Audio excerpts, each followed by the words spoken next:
Hey everybody, this is Jay Moore. I'm the founder of the group, theordinarychristian.com. Today I'm coming to bring you this week's Missional Living Devotional.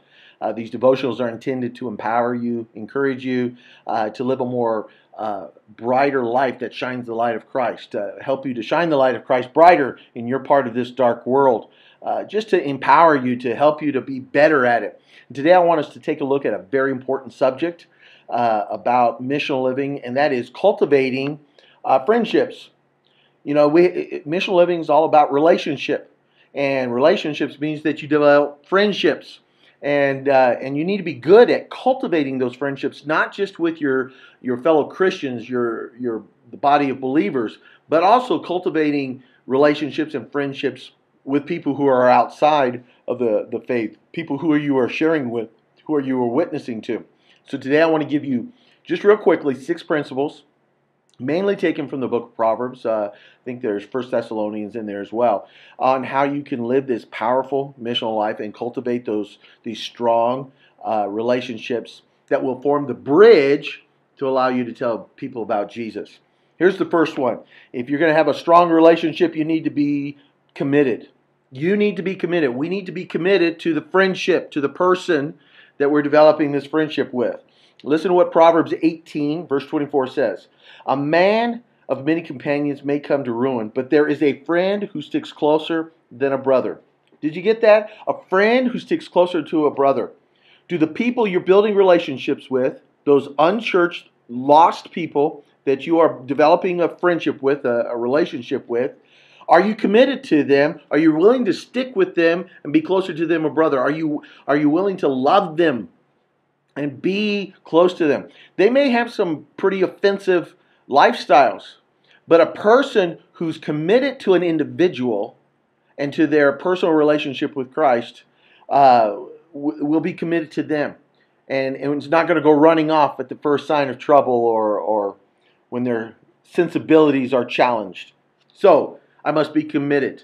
A man of many companions may come to ruin, but there's a friend who sticks closer to a brother. That's the first one. Here's the second one. I also need to be considerate to those that I'm building relationships with, developing those friendships with. Be considerate to them. In Proverbs 17, verse 9, he says, "He who covers up an offense promotes love, but whoever repeats the matter separates close friends." We need to be considerate, covering up those offenses, overlooking them. Why? Because we understand where lost people are at, why they're doing what they're doing. It's because they're still blinded by Satan to sin. I kind of like the way the Living Bible puts it. Proverbs 17:9 says, "Love forgets mistakes. Nagging about them parts the best of friends." You know, you're never going to change somebody by nagging about their faults. Nobody ever changed you by nagging about your faults. It's the love of Christ. When they experience Christ and the love that He has, He, through the Holy Spirit, brings the transforming power to them. And so sometimes we need to be considerate of people who are still lost in their sinfulness. Here's the third one. Ready for this? We also need to be confidential. You need to be confidential, because as you're building a friendship and a relationship, people are going to confide in you and share with you some very personal matters. And if you got the sin of gossip, you need to get that tongue under control. It says in Proverbs 11:13, "A gossip betrays confidence, but a trustworthy man keeps a secret." How trustworthy of a man are you? How trustworthy of a person are you? Are you able to keep a secret? Are you able to keep the confidence of somebody who shared something with you? Or are you going to go share it with all of the rest of the neighbors? Or share it with all of the rest of your coworkers who are out there? I guarantee you, you start getting a loose lip and you start gossiping about people that you're trying to witness to, you are going to push them away from Christ. It would have been better if you said nothing to them at all. This is important. Learn to become confidential. Learn to become a trustworthy person who knows how to keep secrets. Number 4, I must be many times candid with people. Candid. That means you're sharing directly what's going on. It says in Proverbs 27, verses 5 and 6, "Better is open rebuke than hidden love." You know what that is, don't you? Hidden love. That means you know that they're doing wrong, but you're just not willing to say anything about it. I mean, they're making choices that are going to ruin their marriage. They're making financial decisions that are going to send them into financial ruin. They're engaging in destructive behaviors that will, and they've got addiction issues, and you're not willing to bring up those issues with them lovingly, but bring it up to them, and you're overlooking them. It says, better is open rebuke than hidden love. Wounds from a friend can be trusted. If you've developed that relationship with somebody and you go to that person in love and you share with them your care and your concern about some of the choices that they're making in their life, how it may be ruining their marriage, ruining their relationship with their children, ruining their health, that you are a true friend then. Sometimes intervention, those dramatic interventions, are necessary.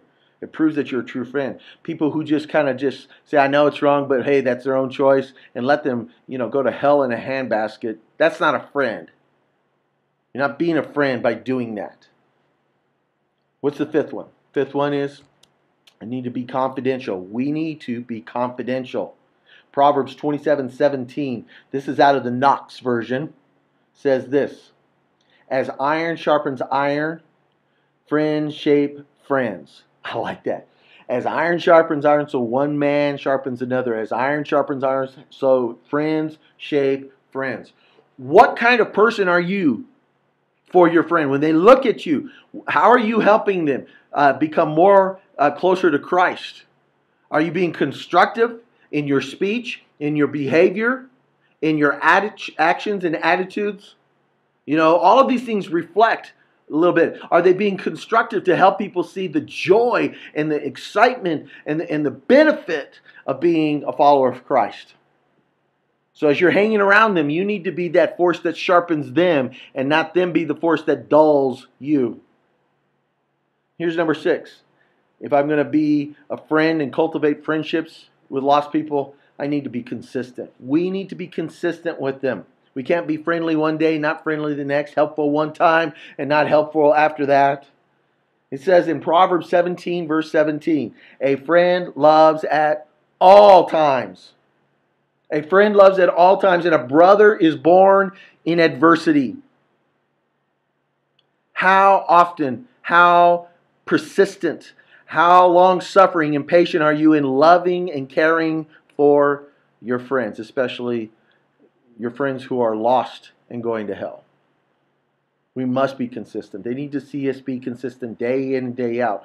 Sometimes people are not going to immediately surrender their lives over to Christ until they are able to see you consistently express the love of Christ to them. All right, these are 6 things. Be committed, be considerate, be confidential, be candid, be constructive, and be consistent in developing these relationships with the lost people. All right, this is Jay Moore. I'm the founder of theordinarychristian.com. If you haven't already done so, I invite you just to go to the link right below. Sign up for our newsletters, the Ordinary Christian newsletter. 2 or 3 times a week, we'll be sending out some pretty good stuff about living the missional life, a powerful missional life, and how to shine the light of Christ brightly in your part of this dark world. Take care. God bless you. We'll talk to you next time on The Ordinary Christian.